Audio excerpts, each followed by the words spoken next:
Que el Señor nos bendiga, hermanos. Es un gusto poder verlos. También siempre es una responsabilidad predicar su palabra. Y le doy gracias al Señor también por esta oportunidad. Le pido, hermanos, que puedan ir a sus Biblias. Vamos a continuar con el libro de Daniel. En esta ocasión vamos a estar viendo el capítulo 9 del libro de Daniel. Y vamos a leer de los versículos 1 al verso 19. Amén. Daniel capítulo 9, verso 1 al 19. Dice así la palabra del Señor. En el año primero de Darío, hijo de Asuero, descendiente de los Medos, que fue constituido rey sobre el reino de los Caldeos, en el año primero de su reinado, yo, Daniel, pude entender en los libros el número de los años en que por la palabra del Señor, que fue revelada al profeta Jeremías, debían cumplirse las desolaciones de Jerusalén, 70 años. Volví mi rostro a Dios, el Señor, para buscarlo en oración y súplicas, en ayuno, cilicio y ceniza. Oré al Señor, mi Dios, e hice confesión y dije, ¡ay, Señor, el Dios grande y temible, que guarda el pacto y la misericordia para los que le aman y guardan sus mandamientos! Hemos pecado, hemos cometido iniquidad, hemos hecho lo malo, nos hemos rebelado y nos hemos apartado de tus mandamientos y de tus ordenanzas. No hemos escuchado a tus siervos los profetas, que hablaron en tu nombre, a nuestros reyes, a nuestros príncipes y a nuestros padres y a todo el pueblo de la tierra. Tuya es la justicia, oh Señor, y nuestra la vergüenza en el rostro, como sucede hoy a los hombres de Judá, a los habitantes de Jerusalén y a todo Israel, a los que están cerca y a los que están lejos, en todos los países a donde los has echado a causa de las infidelidades que cometieron contra ti. Oh Señor, nuestra la vergüenza del rostro y de nuestros reyes, de nuestros príncipes y de nuestros padres, porque hemos pecado contra ti. Al Señor nuestro Dios pertenece la compasión y el perdón, porque nos hemos rebelado contra Él y no hemos obedecido la voz del Señor nuestro Dios para andar en sus enseñanzas, que Él puso delante de nosotros por medio de sus siervos los profetas. Ciertamente, todo Israel ha transgredido tu ley y se ha apartado sin querer obedecer tu voz. Por eso ha sido derramada sobre nosotros la maldición y el juramento que está escrita en la ley de Moisés, siervo de Dios, porque hemos pecado contra él.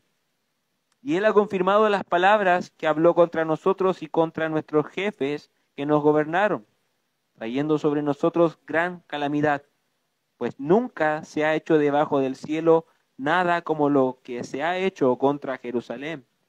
Como está escrito en la ley de Moisés, toda esta calamidad ha venido sobre nosotros, pero no hemos buscado el favor del Señor nuestro Dios.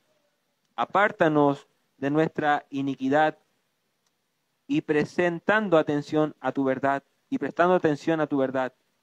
Por tanto, el Señor ha estado guardando esta calamidad y la ha traído sobre nosotros, porque el Señor nuestro Dios es justo en todas las obras que Él ha hecho, pero nosotros no hemos obedecido su voz. Y ahora, Señor Dios nuestro, que sacaste a tu pueblo de la tierra de Egipto con mano poderosa, y te has hecho un nombre, como hoy se ve, hemos pecado, hemos sido malos. Oh Señor, conforme a todos tus actos de justicia, apártese ahora tu ira y tu furor de tu ciudad Jerusalén, tu santo monte. Porque a causa de nuestros pecados y de las iniquidades de nuestros padres, Jerusalén y tu pueblo son el oprobio de todo lo que nos rodea. Y ahora, Dios nuestro, escucha la oración de tu siervo y sus súplicas, y haz resplandecer tu rostro sobre tu santuario desolado, por amor de ti mismo, oh Señor. Inclina tu oído, Dios mío, y escucha. Abre tus ojos y mira nuestras desolaciones y la ciudad sobre la cual se invoca tu nombre. Pues no es por nuestros propios méritos que presentamos nuestras súplicas delante de ti, sino por tu gran compasión. Oh Señor, escucha. Señor, perdona. Señor, atiende y actúa. No tardes por amor de ti mismo, Dios mío, porque tu nombre se invoca sobre la ciudad y sobre tu pueblo. Amén. Alabado sea el Señor. Tenemos esta gran oración de Daniel. Es una gran oración con hartos elementos interesantes, mi hermano. Y bueno, si se fijó, es una oración, ¿cierto? No es un sermón, no es una predicación, aunque lo parece, pero es una oración. Y si yo le preguntara a usted, mi amado hermano, y puede contestarlo obviamente en su mente, no es necesario que lo diga, pero si yo le pregunto a usted, ¿qué es la oración para usted? ¿Cómo la definiría? ¿Qué elementos usted podría darme, ¿no es cierto?, a conocer de lo que es la oración? Yo he escuchado que muchas veces se define la oración como una conversación con Dios, ¿cierto? Como un espacio de descanso también, donde yo puedo encontrar refugio, consuelo, o es un espacio donde yo puedo meditar, ¿cierto?, las promesas que están en la Escritura, y yo en la oración puedo entonces meditar acerca de esas promesas. Y yo ahora le pregunto, ¿cierto?, mi hermano, mi hermana, ¿cuáles son los beneficios de la oración? Y usted me podría decir, mi hermano Juan, hay muchos y son amplios, ¿cierto? Los beneficios de la oración trae alivio, trae descanso, trae consuelo, cuando el Señor responde trae bendición, ¿cierto? Y trae alegría al corazón. En la oración también se trabaja nuestra paciencia, nuestra ansiedad, ¿cierto? Porque no todas las oraciones que hacemos a Dios van a ser respondidas con un sí o incluso de manera automática. Y usted podría darme una amplia lista, ¿cierto?, de cuáles son las bendiciones o los beneficios de la oración. Y en eso estaríamos, yo creo que todos de acuerdo. Pero si yo ahora le hago la siguiente pregunta. ¿Cuánto entonces, considerando que es la oración y todos los beneficios, cuánto entonces usted estima la oración? ¿Cuánto usted tiene como algo preponderante en su vida, ¿cierto?, la oración? Si estábamos todos de acuerdo de que es algo hermoso, es un regalo del Señor, trae múltiples beneficios, entonces la pregunta es, ¿cuánto la valoramos? ¿No es cierto? ¿Cuánto la atesoramos? Y ahí también yo puse el mismo rostro cuando meditaba en esto, que en realidad no la valoramos como debiésemos, o no la cuidamos tampoco como debiésemos. Y es como contradictorio, ¿no? Porque por un lado decimos la oración es un regalo del Señor, pero a veces nuestro trato hacia la oración no es como tal, ¿no es cierto? No se condice con eso. Y espero, mi hermano, con esta predicación, que el Señor a todos nosotros nos ayude a revitalizar nuestra oración, que pueda refrescar nuestro tiempo de oración el Señor, que podamos salir quizás de esas oraciones que todos, y ahí me integro, ¿cierto?, que todos hemos realizado, oraciones quizás un poco mecánicas, un poco frías, un poco indiferentes, y vamos a ver cómo el Señor, a través de este ejemplo y de este modelo, nos va a enseñar o nos va a ayudar a cómo poder revitalizar nuestro tiempo de clamor, de intercesión y de arrepentimiento también con el Señor. Como es un texto largo, vamos a estar dividiéndolo en 3 partes. Y la primera parte, mi amado hermano, vamos a ver cómo la lectura de la palabra del Señor guía a Daniel en oración y lo guía en primer lugar a una oración de arrepentimiento, de confesión de pecados. Eso lo podemos ver en los versos 1 al versículo 10. Si usted se fijó, mi hermano, cuando Daniel comienza su capítulo 9, él comienza relatando que él se encuentra situado en el reino del rey Darío. ¿Ya? Ya no está Nabucodonosor, ya no está Belsasar, ¿cierto? Sino que ahora dice que está en el reinado del rey Darío. Y fíjese la nacionalidad de este rey Darío. Es del reino de los medos y de los persas. Y usted se acordará de predicaciones anteriores, ¿no es cierto?, acerca de las visiones que tuvo Daniel o el rey, acerca de esta figura, esta estatua grande, ¿cierto?, o acerca de estos reinos con estas bestias que se avecinaban. Y vemos ahora que esa palabra se cumplió porque ya no está el reino de Babilonia siendo gobernado por uno de los caldeos o un rey de Babilonia, sino que el reino es tomado y ahora es liderado, conquistado y gobernado por un reino de los medos y de los persas, como es el caso del rey Darío. Se dice que llegó a eso del 539 a.C. a tomar posesión del imperio de Babilonia. Y eso, hermano, es la confirmación de todas las otras visiones y todos los otros mensajes que el Señor le había dado a Daniel y también a los reyes, a los reinos de Babilonia. Eso confirma el cumplimiento, hermano, ya en este primer verso, confirma el cumplimiento de las promesas de Dios. Confirma que Dios en su carácter es inmutable, que Él no varía. No es que hoy día voy a decir algo y mañana pensé mejor y voy a hacer otra cosa. Eso no pasa con Dios, sino que Él es inmutable. Y confirma además, mi hermano, que Dios tiene completo control sobre el curso de la historia. Ya lo habíamos estado viendo, y todo lo que ocurre y todo lo que pasa en este mundo está en el control del Señor. Nada ocurre por casualidad. Con el Señor no existen las casualidades. Y vemos que haya llegado este rey Darío, entonces, es el cumplimiento de la promesa del Señor.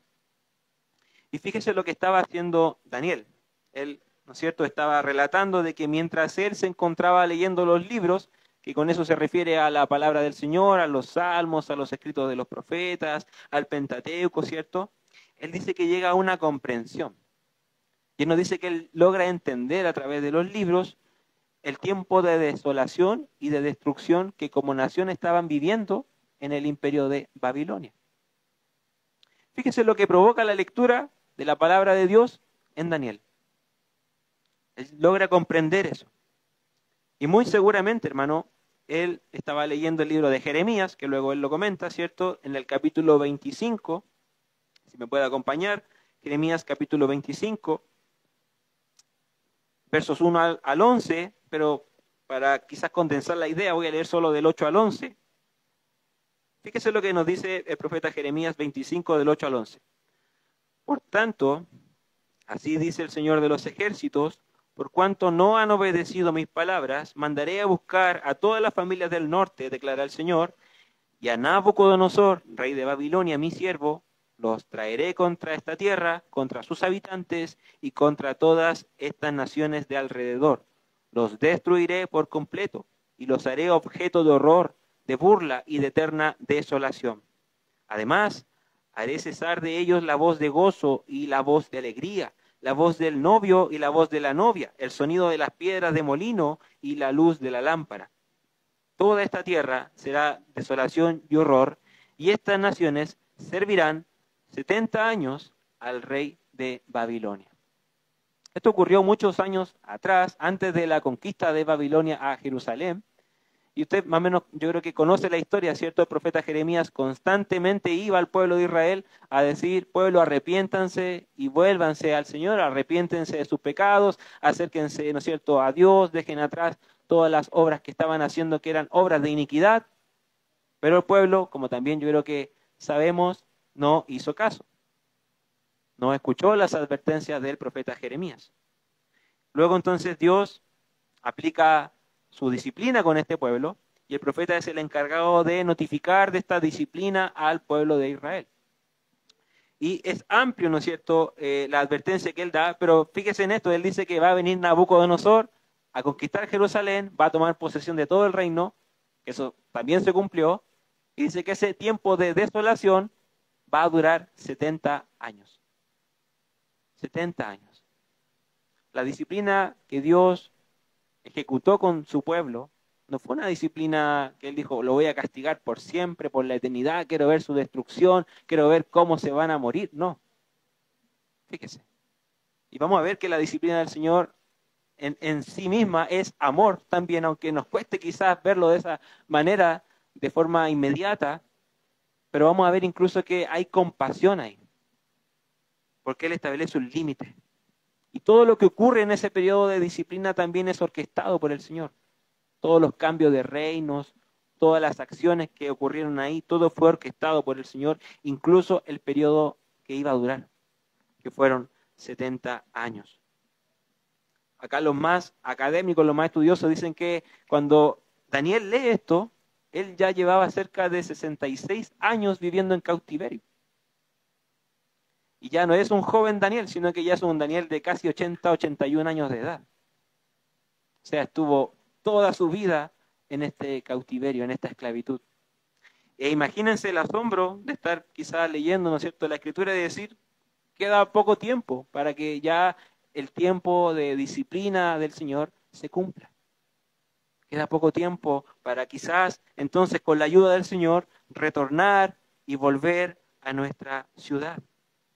Yo me imagino la cara de Daniel y tuvo que haber sido una cara de mucho asombro, de mucha alegría y una sensación de mucho alivio. De ver cómo el Señor ha ido cumpliendo promesa tras promesa, promesa tras promesa, promesa tras promesa. Entonces ahora también Dios va a cumplir obviamente esta promesa. Y es la lectura, fíjese lo importante, mi hermano, es la lectura de la palabra del Señor lo que despierta en Daniel, lo que va a ocurrir ahora, que es una oración de arrepentimiento.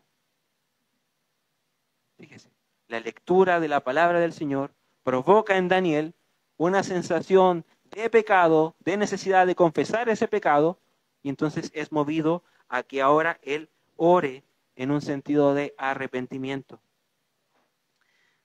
El libro de Levítico, capítulo 26, verso 40 al 42, dice, y confesarán su iniquidad y la iniquidad de sus padres por su prevaricación con que prevaricaron contra mí y también porque anduvieron conmigo en oposición.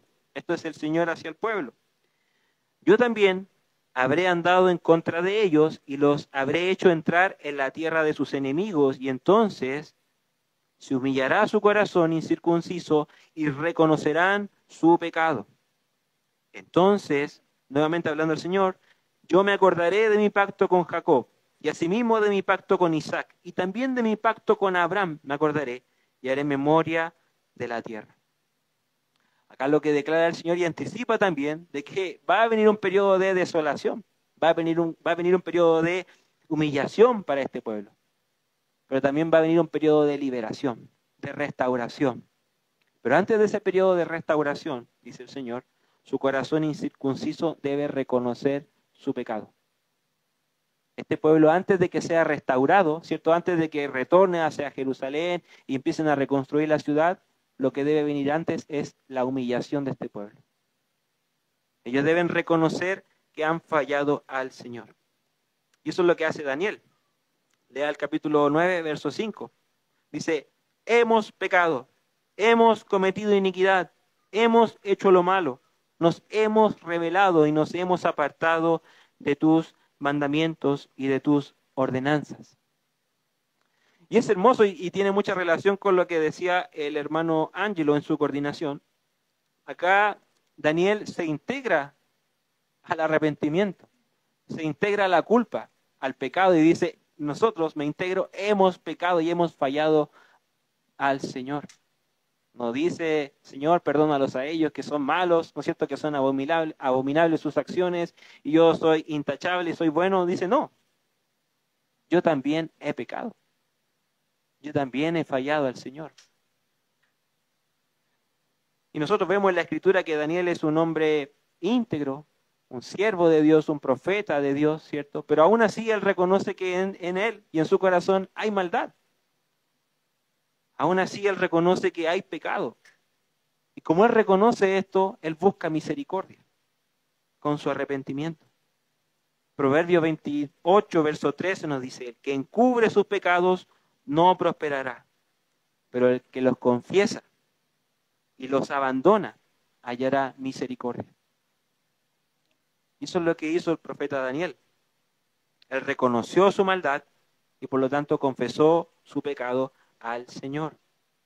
Verso 6 dice, no hemos escuchado a tus siervos los profetas que hablaron en tu nombre, a nuestros reyes, a nuestros príncipes, a nuestros padres, a todo el pueblo.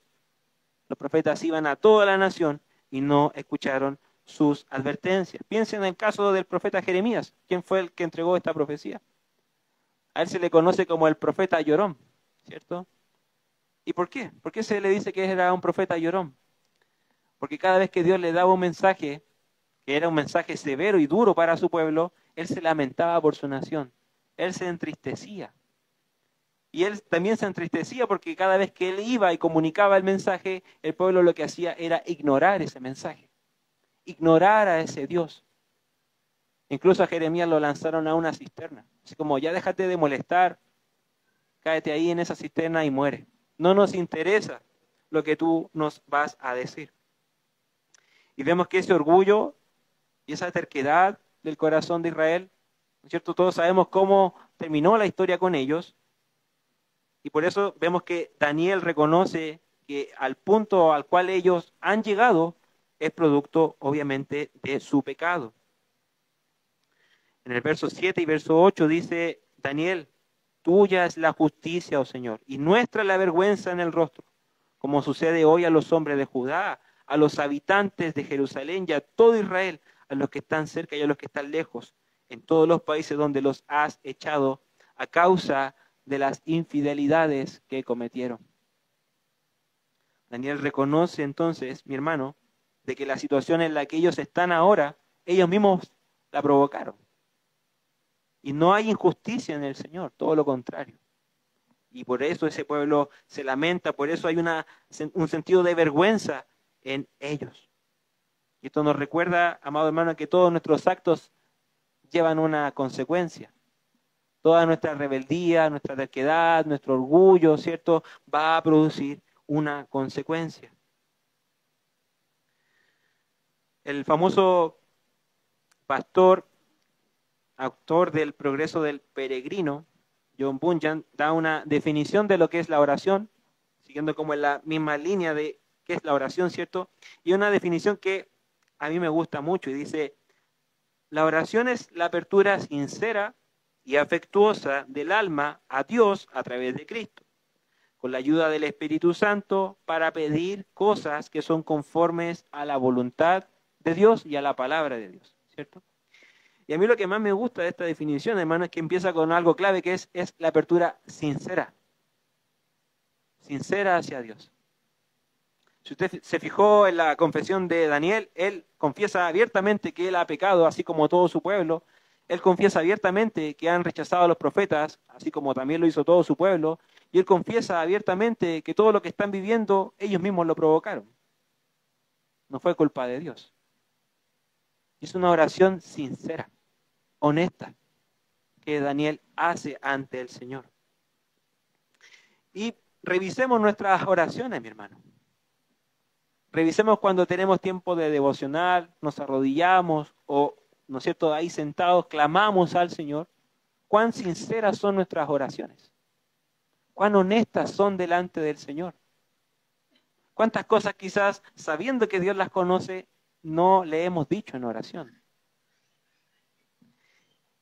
Y mi hermano, eso debiese ser todo lo contrario. Porque es en la oración donde más honestos tenemos que ser. Porque estamos entrando al trono de la gracia de aquel que lo conoce todo. Aquel que lo sabe todo. Aquel que lo discierne todo. Aquel que nos conoce a nosotros mucho mejor que nosotros mismos, hermano. Entonces, ¿a quién queremos impresionar cuando vamos en oración y no somos sinceros? ¿A quién queremos engañar, mi hermano? Nos estamos engañando solo a nosotros mismos. En cambio, si vamos de forma honesta y de forma sincera, vamos a hallar, como decía el proverbio, vamos a hallar misericordia y perdón. La lectura nuevamente cobra relevancia, hermano. La lectura de la palabra y la oración. Y fíjese, es la lectura de la palabra lo que lleva a Daniel a decir, Señor, en mí también hay maldad. Señor, en mí también hay necesidad de perdón y de arrepentimiento.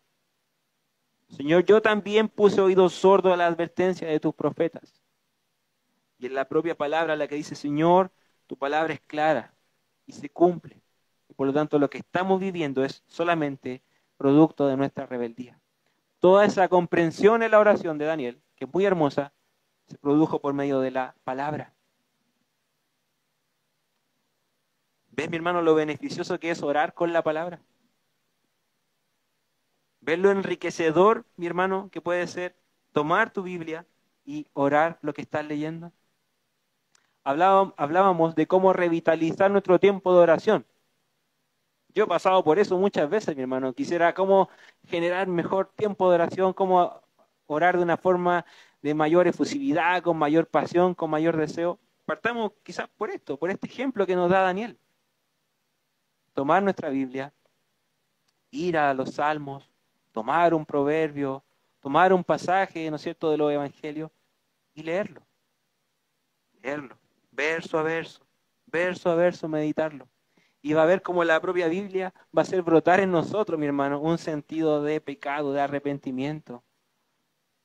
Vamos a decir, ¿cómo es posible que yo ofenda a este Dios tan grande? ¿Cómo es posible que yo le dé vuelta a la espalda a este Dios tan maravilloso que me rescató, que me salvó, que me llamó y me fue a buscar a donde yo estaba? Y esa comprensión, hermano, la va a obtener por medio de la palabra. Si no sabe cómo empezar, haga la prueba. Abra su Biblia, tome una pequeña porción de la palabra e intente orar esa porción.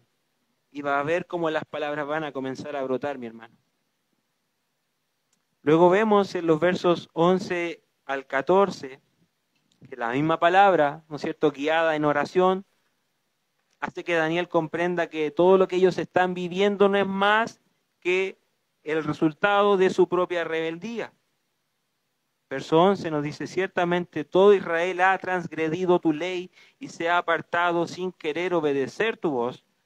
Por eso ha sido derramada sobre nosotros la maldición y el juramento que está escrito en la ley de Moisés, siervo de Dios, porque hemos pecado contra él. Fíjese acá, aparece otra persona que ya les había advertido al pueblo, que es Moisés. En Deuteronomio, capítulo 28, verso 49 al 51, el Señor declara lo siguiente: el Señor levantará contra ti una nación de lejos, desde el extremo de la tierra, que descenderá veloz como águila. Una nación cuya lengua no entenderás, una nación de rostro fiero que no tendrá respeto al anciano ni tendrá compasión del niño. Se comerá la cría de tu ganado y el fruto de tu suelo hasta que seas destruido. Tampoco te dejará grano, ni vino nuevo, ni aceite, ni el aumento de tu ganado, ni las crías de tu rebaño, hasta que haya hecho perecer. El contexto de esta advertencia, mi hermano, es todo lo que le va a ocurrir al pueblo de Israel cuando ellos se aparten de Dios. Dios también había declarado cuáles van a ser las bendiciones, ¿no es cierto?, y los privilegios que ellos iban a tener si seguían la palabra de Dios. Pero lo que yo acabo de leer es todo lo que les va a pasar al pueblo si se apartan del Señor. Y es eso lo que ocurrió con el pueblo de Israel. Ellos apartaron su corazón, cerraron sus oídos, cerraron su corazón a las promesas y a las advertencias de Dios, y entonces cosecharon estos frutos de maldad. Proverbios 16, capítulo 16, verso 18 nos dice, detrás de la destrucción va el orgullo, y delante de la caída la arrogancia del espíritu. Y esa era la actitud que tenía el pueblo de Israel con Dios. Orgullo. No necesito a esos mensajeros que me hablen. Yo sé lo que estoy haciendo. Déjame así tal cual como estoy. Eso es orgullo y arrogancia. Y esa actitud de Israel fue lo que provocó su caída. El verso 12 y el verso 13 nos dice, y él ha confirmado las palabras que habló contra nosotros y contra nuestros jefes que nos gobernaron, trayendo sobre nosotros gran calamidad, pues nunca se ha hecho debajo del cielo como se ha hecho contra Jerusalén. Como está escrito en la ley de Moisés, toda esta calamidad ha venido sobre nosotros. Pero fíjese, a pesar de haber recibido toda esa calamidad, dice, pero no hemos buscado el favor del Señor, nuestro Dios, apartándonos de nuestra iniquidad. Nuevamente la arrogancia acá del pueblo de Israel. A pesar de todo lo que ellos vivieron, a pesar de todas las advertencias, no se apartaron y no buscaron el favor del Señor. Y esto, mi hermano, siempre que vamos al pueblo de Israel es como revisar nuestra propia historia, ¿no? Nuestro propio progreso como cristianos.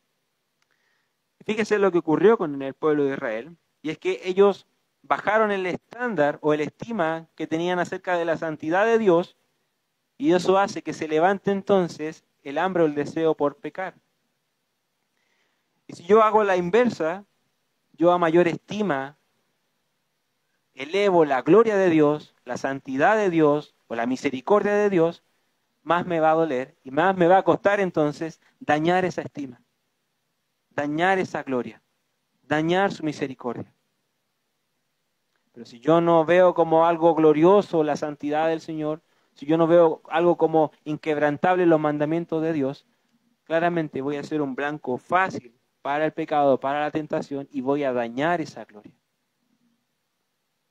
Lo que ocurrió con el pueblo de Israel fue que ellos tergiversaron esa gloria de Dios y bajaron el estándar de santidad que Dios demandaba de su pueblo. Y eso se lee incluso como que el Dios al cual servimos no es tan severo, no se enoja tanto con estos pecados que estamos haciendo, es un Dios más como nosotros, algo más relajado, y no, mi hermano, no es así. No es así. Y en esto, amado hermano, es algo muy similar a lo que nos pasa a nosotros, y es que el inicio de toda caída del ser humano, la caída del hombre, comienza cuando decide no escuchar a Dios y decide escucharse a sí mismo. Piensen en el ejemplo de Adán y Eva. ¿Cuándo fue que ellos cayeron? Cuando no escucharon las advertencias de Dios y se escucharon a sí mismos. Creo que todos hemos pasado o sufrido lo que es un dolor de muelas, ¿cierto? Algo terrible, algo doloroso, que incluso a algunas personas le llega a sacar hasta lágrimas de lo doloroso que puede llegar a ser. Pero, mi hermano, lo más terrible de todo es que sabemos cómo evitar llegar a ese punto. Sabemos todo lo que hay que hacer para no tener un dolor de muelas, ¿cierto? Nos lo dicen nuestros padres, lo dicen los doctores, ¿cierto? Cuando vamos a controles médicos, el lavado dental, el uso del hilo dental, enjuague, ¿cierto? Evitar el exceso de azúcar y cosas por el estilo. Sabemos lo que debemos hacer, pero lamentablemente no siempre cuidamos de eso. Y cuando estamos sentados en esa camilla incómoda, ¿cierto?, del dentista, decimos, Señor, ¿por qué no hice caso antes? ¿Por qué no escuché las advertencias antes? Y ahora sufro de este terrible dolor.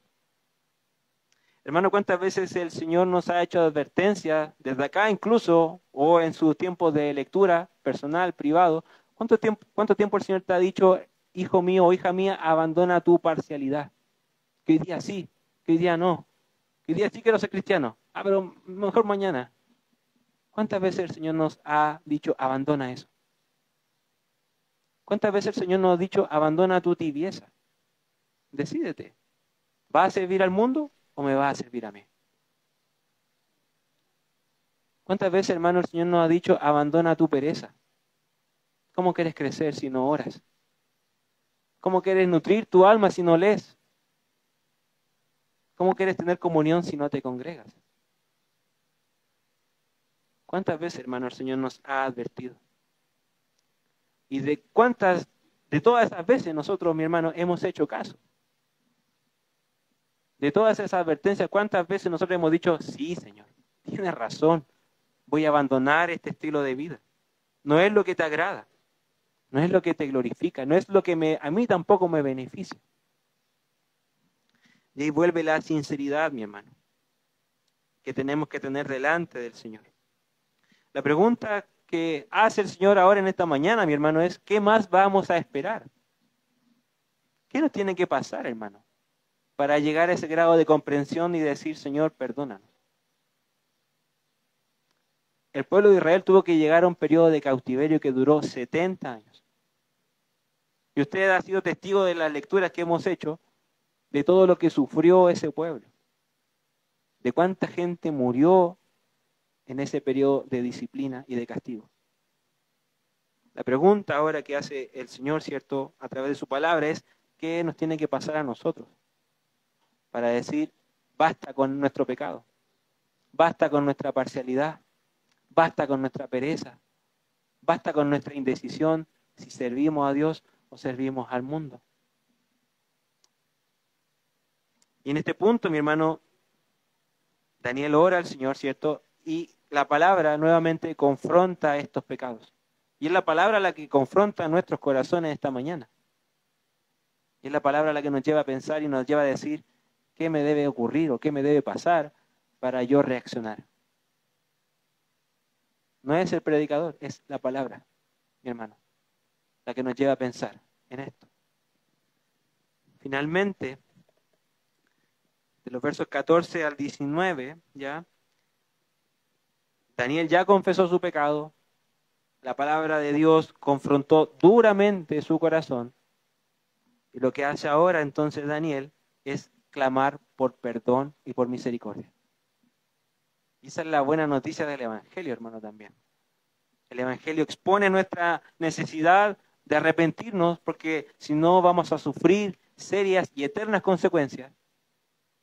Pero el Evangelio también trae la buena noticia de que hay esperanza para el que se arrepiente, que hay perdón para el que golpea la puerta del Señor.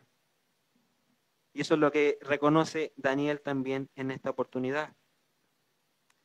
Quizás es probable que Daniel, guiado por la lectura de la palabra, guiado también por lo que él vivió en el periodo de cautiverio, guiado también por la experiencia, ¿no es cierto?, que tenían como pueblo de Israel, él clama ahora por el favor del Señor. Él reconoce que Dios es un Dios amplio en misericordia. Él reconoce que Dios ha tenido compasión de su pueblo.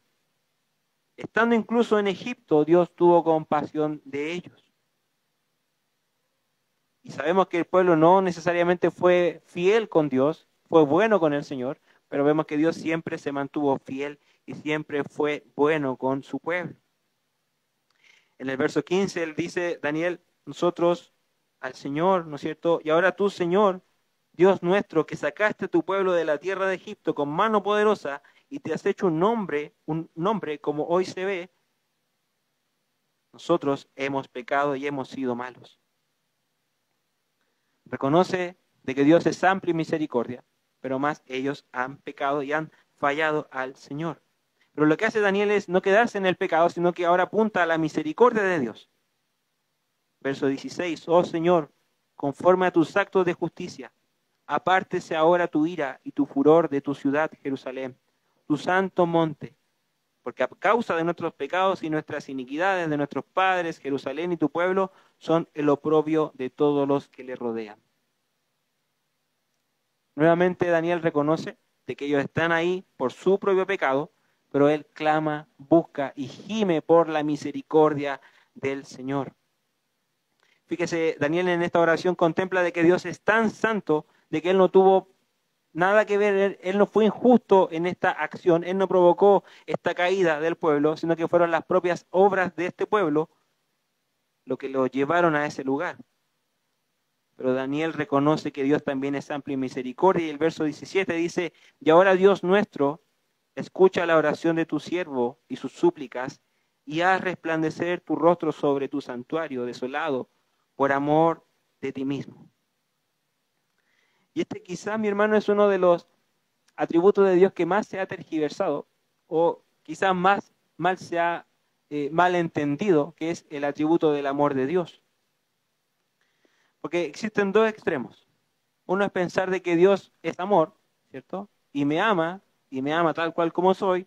Por lo tanto, si yo vivo en pecado, vivo en desobediencia o falto, ¿no es cierto?, a los mandatos de Dios, da lo mismo porque Dios es amor, no me puede castigar, no se puede contradecir. Él mismo, Dios es amor.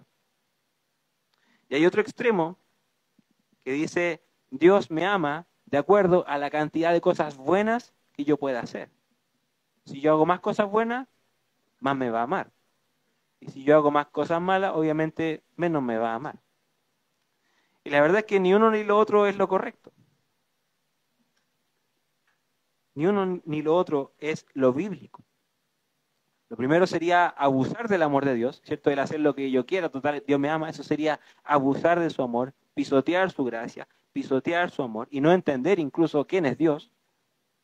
Pero lo segundo sería intentar comprar el amor de Dios. Intentar hacer obras que esto me califica entonces como alguien amado o no amado por el Señor. Y eso sería intentar manipular al Señor. Y sabemos que Dios no puede ser manipulado por nadie. ¿Cómo entonces encontramos el equilibrio? Bueno, Daniel, cuando dice, por amor a tu nombre, ¿cierto? Lo que él está tratando de decir, Dios, esto eres tú eres amor en sí mismo, ¿no es cierto? Lo dice el libro de Primera de Juan, capítulo 4, verso 8, Dios es amor, eso es lo que Él es. Y Dios, en toda su magnitud, ¿cierto? Sabemos que Él es omnipotente, omnipresente, sabemos que los atributos de Dios son inmutables, son eternos, son infinitos, y por lo tanto cada atributo también es eso.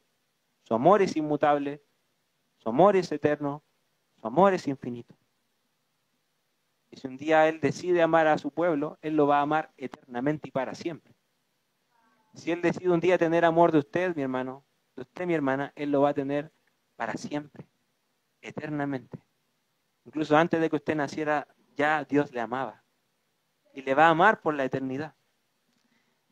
Y lo hermoso de eso es que no depende de lo que, cuántas cosas buenas haga usted o cuántas cosas malas haga. Dios decidió amarle. No depende de usted. Es Dios quien salió a su encuentro. El libro de Deuteronomio lo dice muy bien. Deuteronomio 7, versos 7 y 8 dice, el Señor no puso su amor en ustedes ni los escogió por ser ustedes más numerosos que otro pueblo, pues eran el más pequeño de todos, más porque el Señor los amó y guardó el juramento que hizo sus padres. El Señor los sacó con mano fuerte y los redimió de casa de los redimió de casa de servidumbre de la mano de Faraón, rey de Egipto. Dios, mi hermano, no puede ser influenciado por nosotros, no puede ser manipulado por nosotros. Cuando yo me porto mal, cuando yo desobedezco quizás a los mandatos del Señor, no es que el Señor me ame menos. Quizás no me va a bendecir, ¿no es cierto?, como yo esperaría que lo haga. Quizás por mi rebeldía o mi porfía me va a hacer pasar por un periodo de disciplina como lo hizo con Israel. Pero aún en esos casos Dios me está amando. Aún en esa condición Dios me está amando. Siempre y cuando, mi hermano, yo, ¿no es cierto?, haya nacido de nuevo y haya aceptado mi condición de pecador y me haya arrepentido de mis pecados. Entonces ahora Daniel en el verso 18 y 19 dice, inclina tu oído, Dios mío, y escucha. Abre tus ojos y mira nuestras desolaciones y la ciudad sobre la cual se invoca tu nombre. Pues no es por nuestros méritos, ¿cierto?, que presentamos nuestra súplica delante de ti, sino por tu gran compasión. Porque eso es lo que es Dios, un Dios de amor y de compasión. Y el verso 19 dice, oh Señor, escucha, Señor, perdona, Señor, atiende y actúa. No tardes, por amor de ti mismo, nuevamente, por tus promesas, no tardes, Dios mío, porque tu nombre se invoca sobre toda la ciudad y sobre tu pueblo. Daniel entiende que la restauración de Israel no se va a conseguir si confían en sus propias obras o si confían en sus propios méritos, sino que la restauración de ese pueblo se va a conseguir cuando ellos confíen plenamente en la obra del Señor. Y nos muestra que el camino a la restauración es primero un camino de arrepentimiento. El pueblo, antes de ser restaurado en lo material, ¿cierto?, en ser restaurado lo físico del templo, la ciudad, Dios primero estaba buscando restaurar su fe, restaurar su corazón, restaurar su relación con Dios. Y luego entonces el pueblo podía volver y ser restaurado. La pregunta que ahora debemos hacernos, mis hermanos, es ¿en qué posición estamos? ¿Estamos en una posición donde ya estamos viviendo el periodo de cautiverio? ¿Estamos quizás pasando por el desierto? ¿Estamos siendo probados por el Señor con distintas pruebas, con distintos sufrimientos que nosotros mismos hemos provocado? Y la palabra del Señor nos anima y nos dice que ese periodo no va a ser para siempre, no va a ser duradero, sino que va a tener un periodo de término. Tu disciplina, ese periodo de castigo, ese periodo de desierto, donde, ¿no es cierto?, el Señor te hizo pasar por el horno para refinarte, refinar tu fe, va a tener una salida. Pero antes de esa salida tiene que venir una confesión de tu parte, amado hermano. Debes reconocer tu maldad delante del Señor. Pero quisiera animarte a reconocer lo otro que reconoció Daniel. Quisiera animarte a reconocer el amor de Dios, la misericordia de Dios, el perdón de Dios. No veas como un Dios que se complace, ¿no es cierto?, en disciplinar a sus hijos, sino que vea al Señor que se complace también en la restauración de sus hijos. Por lo tanto, mi hermano, si estás igual que Daniel, viendo la palabra y el Señor te ha animado entonces, a través de esta palabra, a confesar tu pecado, también te animo a confesar con esperanza que el Señor te puede restaurar. No hay pecado, mi hermano, que sea imposible para el Señor. No hay pecado que Dios no pueda vencer o no pueda destruir. Clama al Señor, mi hermano, mientras Él pueda ser hallado, mientras Él pueda escuchar aún tus oraciones. Y busca a este Señor, que es amplio en misericordia, amplio en amor, amplio en bondad, amado hermano. Y Dios, así como va a restaurar, y lo vemos en la historia, restauró a este pueblo, Dios también puede restaurar tu vida, hermano. Dios también puede restaurar tu vida, mi hermana. Por eso, ¿qué te detiene? ¿Qué te detiene para empezar quizás hoy mismo? Daniel hizo la oración de arrepentimiento y él se humilló. Hizo un ayuno, se vistió de silicio, ¿cierto? Esparció ceniza en su cabeza, en señal de arrepentimiento. ¿Qué te detiene hoy a ti a hacerlo, mi hermano?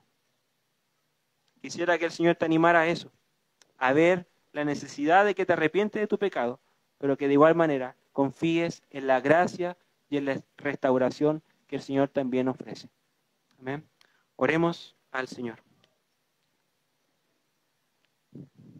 Padre amado, le damos las gracias, mi Señor, en esta mañana. Agradecemos, Señor, su amor, su palabra. Agradecemos, Dios, estas nuevas oportunidades que usted nos da, Señor.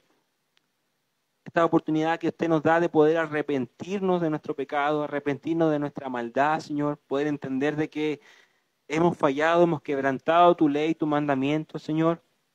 Y que muchos de los sufrimientos que padecemos hoy en día son producto de nuestra propia rebeldía, Señor. Pero también te damos las gracias, Señor, porque a través de la misma palabra podemos llegar a entender, Dios, que tú eres amplio en perdón, amplio en misericordia, y que tienes compasión con aquel que se arrepiente y se devuelve de su mal camino, Señor. Por eso ruego, Señor, en esta mañana que tu palabra genere lo mismo que generó en el corazón de Daniel, que genere confesión, Señor, una confesión honesta y sincera delante de ti, pero que también nos genere ánimo y esperanza, Dios, de que podamos ir a tus plantas y que vamos a recibir de tu perdón. Restaura, Señor, nuestras vidas, restaura, Señor, a tu iglesia. Restaura, Señor, quizás a algún hermano o alguna hermana que está padeciendo justamente lo mismo que padeció este pueblo. Y ayúdale, Señor, a salir de ese estado de esclavitud, de ese estado de frialdad, de ese estado de pereza, Señor. Y pueda restaurar su fe, restaurar su corazón, restaurar sus convicciones, Señor, para que entonces te podamos adorar y servir como tú demandas que así sea. Te damos las gracias, Padre, por todo esto. Rogamos que esta palabra también nos ayude durante la semana. Y rogamos, Padre, que podamos también vivir esta palabra con nuestras familias, en nuestros trabajos y donde sea que estemos. Te damos las gracias, Señor, y todo te lo pedimos en el nombre de Cristo Jesús. Amén.